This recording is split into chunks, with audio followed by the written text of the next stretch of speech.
Today on Keep Alive, I'm going to talk to you about a wonderful video that I just received in my email. It contains information of what Seattle really thinks about the homeless. I'll be right back.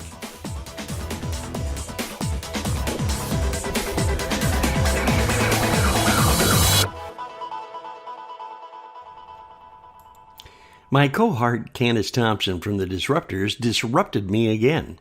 Early this morning, she sent me through a video, called me on the phone and said, "Bill, check out your email. You'll see a video, and I think you'll want to talk about it." Well, I checked out that video, all right, and I thought to myself, what is going on in the city of Seattle?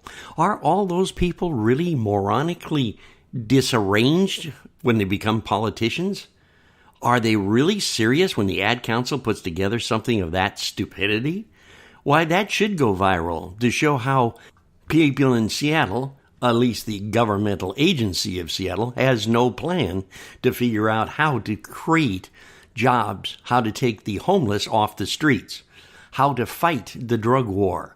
Obviously, they feel it's easier to give them all clean needles, ignore the possibility of crime and the safety of people in their communities. Well, what about the business owners that are going to continue to suffer with higher taxes, crime, street violence, and the homeless that are stacked up against their front door doing things that they shouldn't be allowed to do? How much more BS or political correctness is Seattle going to use to admit that they have a problem and try to correct it? Not by throwing money at it, not by saying that the world owes these people something. They just don't get it, do they? You know, you've got three brackets of homeless, and we've discussed this before on other shows. But let's look at the numbers that are of the homeless that have moved into the King County area. Each year, more and more, in fact, 1 to 2% increase happens in the downtown streets of Seattle as the homeless community continues to grow in the squalor, garbage, and dysfunctionality that comes with unprotected areas from homeless. Now, I don't want everybody out there listening to me today bloviate over this subject and think to themselves, well, he's just gone nuts. He wants to run all the homeless people off the face of the earth. That's absolutely incorrect. Why I'm so upset is the factor that people aren't taking this seriously. You know, in the last few months, I've had the opportunity of meeting several people that lived out in the street that can talk to you about the life out in the street with facts. And these are the people that wanted and needed a helping hand up. And when they did receive that helping hand up, they made a difference in their communities. They became entrepreneurs. They returned back to their communities with the feeling of self-worth. But what are we doing out in the streets? You know, you've got mental illness problems. There's a lot of them out there. Of course, unfortunately, the state of Washington doesn't believe in mental health problems, and there is not such thing as a PTSD person that's homeless. That, I guess, is saved for only those veterans that came home that are working somewhere in the communities. Folks, that's incorrect. You'll find that there's a lot of our good heroes from the VA that are living out in the streets. Now, listen, let's be factual about this. There is mental problems in the state of Washington with our mental health programs. They're not very good.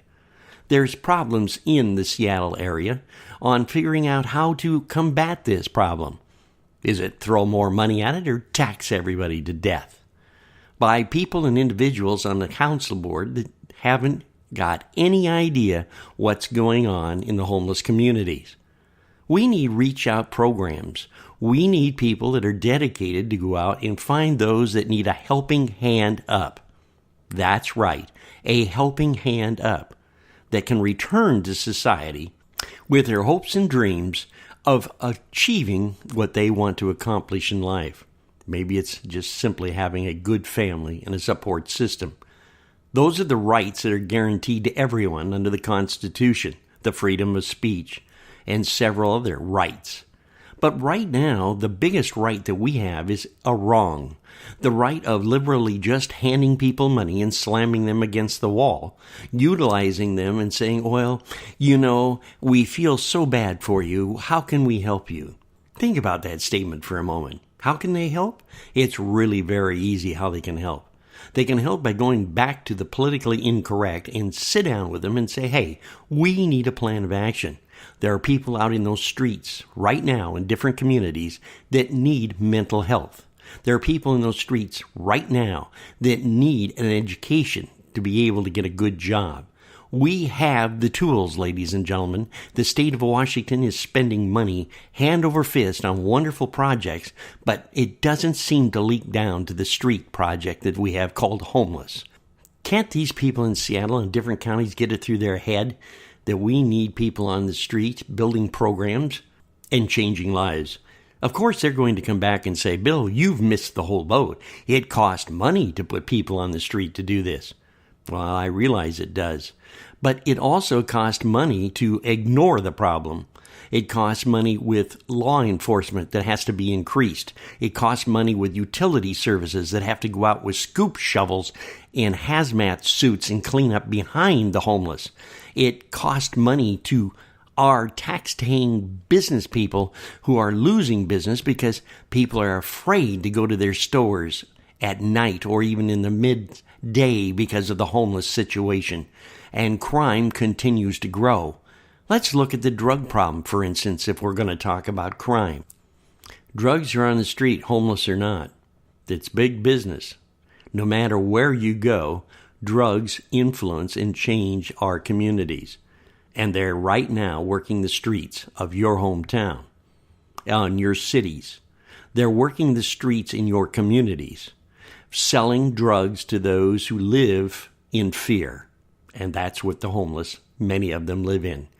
Turning them into addicts, into zombies that wander the streets with no aim, no challenge in life, no expectations of ever being anything more than the guy that needs a fix.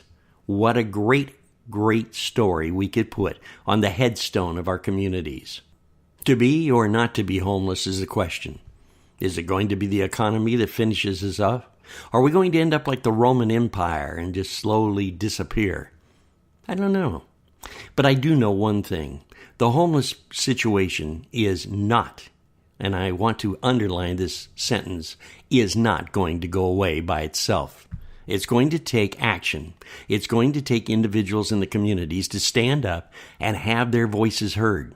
It's going to take program. It's going to take money in programs that are spent to remove the community of the homeless, to give these people the opportunity through mental health, through good education possibilities, to reach out and pull themselves out of the gutter. And you and I can do it. But the way we have to do it is we have to now get on the same wavelength. We have to start conversations in our communities. We have to start conversations with our congressmen, our senators, and political leaders to wake them up that this ridiculousness that's going on in Seattle, which is the leading community in the state of Washington, is an epidemic of cancerous, disgusting momentum that will sweep through all of our communities if we don't make a decision to get to work now. I guess the question is, do we want to, or do we want to just forget it? I hope that everybody will start a conversation. I hope that my speech this morning will ring some bells and turn the lights on. I hope sincerely that God will guide us to come up with a conclusion of how we can remove the people from the street.